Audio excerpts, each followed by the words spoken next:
Hi, and welcome to the third of my videos on Qi, understanding Qi. And this one I want to take us on a little bit further. Remember that we talked about Qi as a metaphor. Qi is you wake up, you feel good, you're feeling good Qi, you have good Qi, you eat well, you're getting good Qi. It's a metaphor. It's a metaphor. And then I said, sometimes it's more than a metaphor. Something is happening. Something tangible is happening. And how do we consider what is happening tangibly? We can look at dynamic systems theory. And dynamic systems theory shows that something out here can affect something over there. Everything moves like a bubble being pushed. Everything in the bubble is moving. Now, this is not in, these things aren't in themselves enough. And if we think about what's happening in our experience, we need to take this a bit further. So what I want to talk about today is the way that I see it when we take it a bit further. So when people are doing Tai Chi, they feel something. The most common thing that people feel is a tingling in the fingertips, or you just feel good. Your body feels good and you feel stronger. It feels over a period of time like you are healing. And people talk about Chinese medicine and so on, but the process is hard to understand. How do you, so you do a slowed down martial art and somehow you're better? And this is sensation. In the West, people look for the allopathic solution. They look for a cure. You've been and you've got some cure, and a cure comes in a bottle and it's labeled medicine. And so people are looking for this medicine, and in the West they're looking for the medicine, and what they hear is Qi. And when they hear Qi, they think, oh, it must be some sort of medicine stuff. So they're still looking for stuff, but it's not stuff. I conceive of Qi, and I'm not the only one, but the way that I've approached it is clear enough. And I conceive of Qi as not a stuff, but a happening. Now, this is an important thing. Remember, going all the way back to the beginning of the first video, I talked about Qi, Chinese language, using verbs and nouns interchangeably, and people not understanding that something that was happening isn't something that is stuff. Qi is a happening. So what's happening when we're experiencing a flow of Qi? It's in that little phrase, in that phrase, a flow. It's in the flow. When you're moving in such a way that you experience Qi, you're experiencing a flow. And the flow takes the form of a wave. A wave. Qi, it's a wave. So the wave goes from down, through the body, and out. Remember, our bodies aren't closed systems, they're dynamic systems. They connect outside the bottom, outside the top.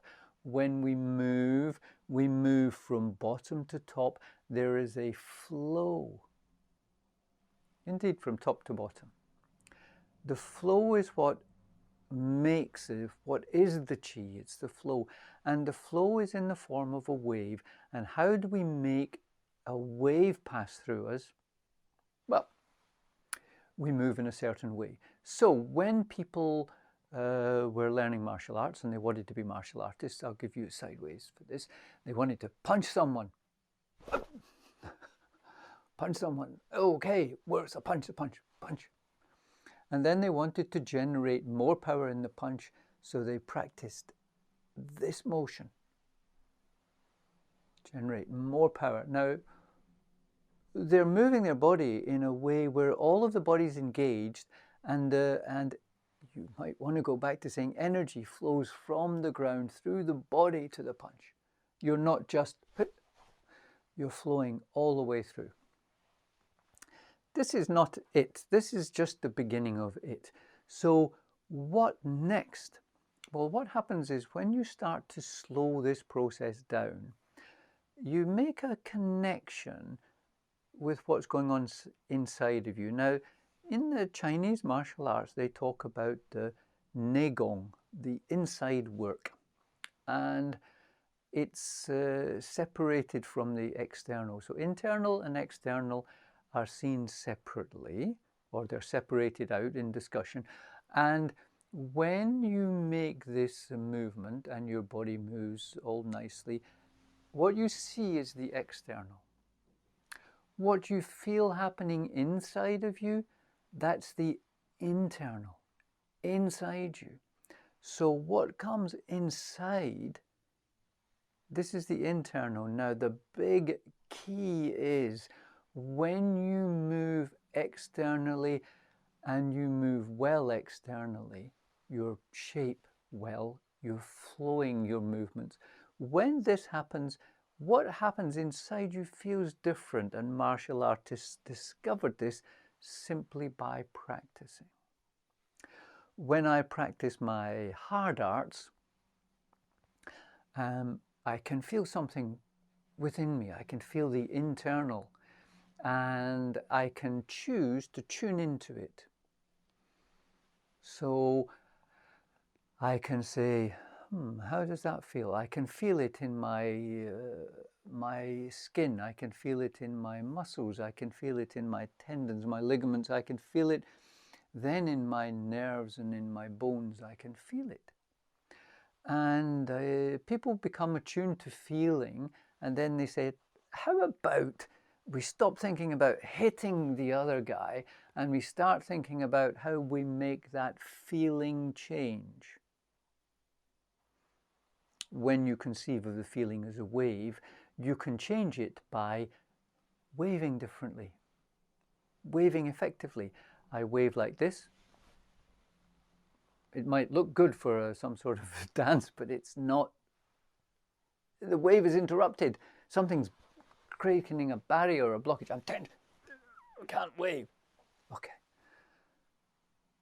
Now I can make a wave happen. I can feel it. I can feel it right now. Really immediately buzzes. So what's happening there? I'm making this wave pass through me. So you can play with this. It's a thing you can play with. Play with feeling the wave pass through you and listen to the feeling, not I must do this and I must do that. So never mind, I must put my hand here. Get past that. I must wave into this position. Now, it's not just a very clever dance. It's about intent. So they say in China, you must move the qi with yi, intent. Your intent moves the qi. So what does this mean? It means that you don't just go, make this really good move, my qi flows. Actually, it does, but you don't get the most out of it, because to get the most out of it, you need to work. Same as life. You've got to work at it. So how do you work at it? You start feeling it, listen to it, play with that feeling, and then build it. So I can go, okay, or I can go, Now inside, it's no use showing you on a video. I need to go back inside and I need to feel what's happening for me and change that experience.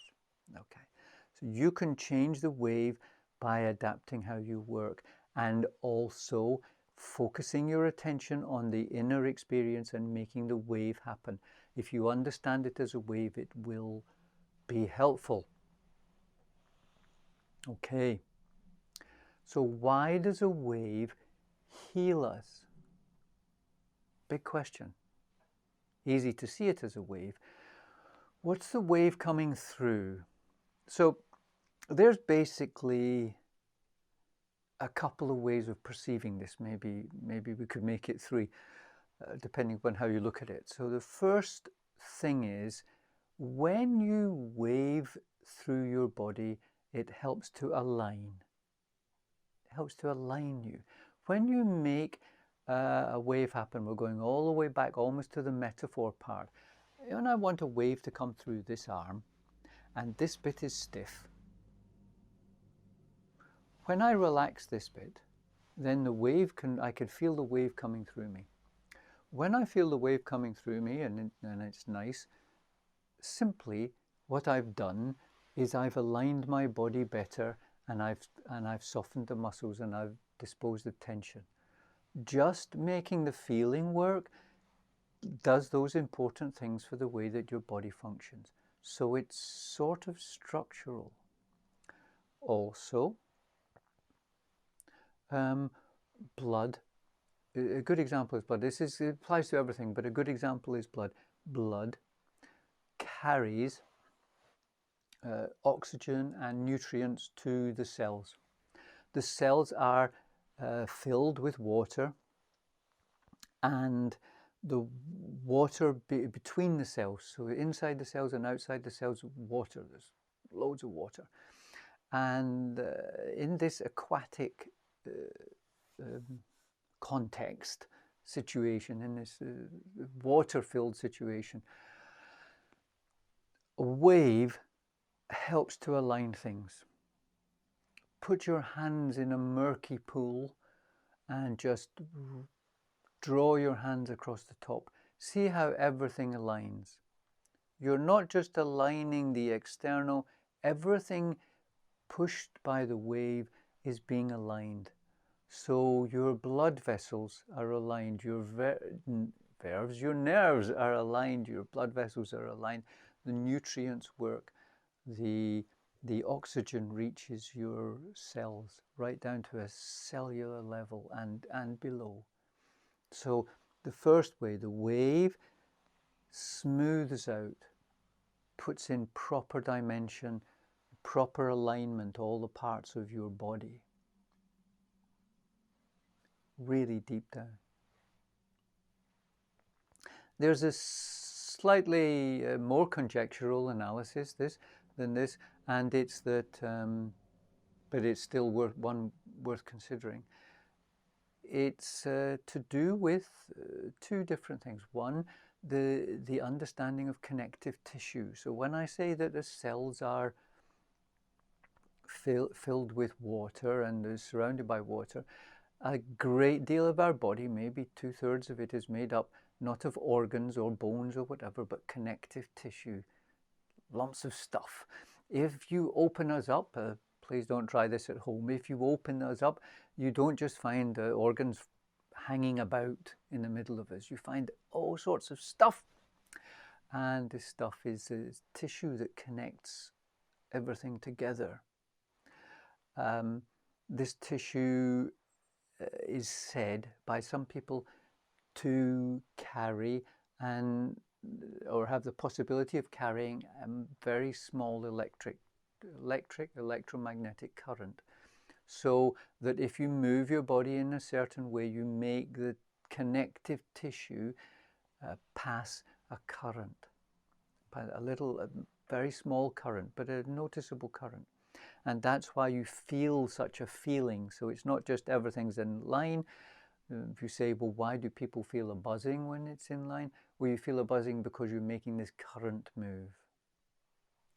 So this is the conception. And this ties in with something that a person called Beverly Rubik said in about 2002. She came up with the biofield hypothesis, which is not that we have this connective tissue, which is already well established, but an idea that all of our organs and indeed the tissue create a kind of field around us which is electromagnetic. It's very small, but that we can, when we move, we create a wave through the field. So the wave is not just inside our body in the cells, it's around us. and we're making this biofield move, not shifting it, but washing through it. The wave is washing through it. Now, we already know that if you're healing bones, say broken bones, a way that people use for healing these days is you go to the hospital and they take an electromagnetic pulse and they put it over your bone and they pulse it through, and that helps it to mend. So a suggestion which isn't nearly as established as the earlier thing about being structurally aligned, but a suggestion is that the electromagnetic pulsing that you're creating when you're doing your Tai Chi is making the movements have this electromagnetic healing effect. So I'm going to introduce more videos in future about how this wave is connected with Chinese medicine and how controlling the wave and understanding it can help you to heal. So keep tuned in for that, and I hope that this has been helpful to you. Enjoy your Tai Chi.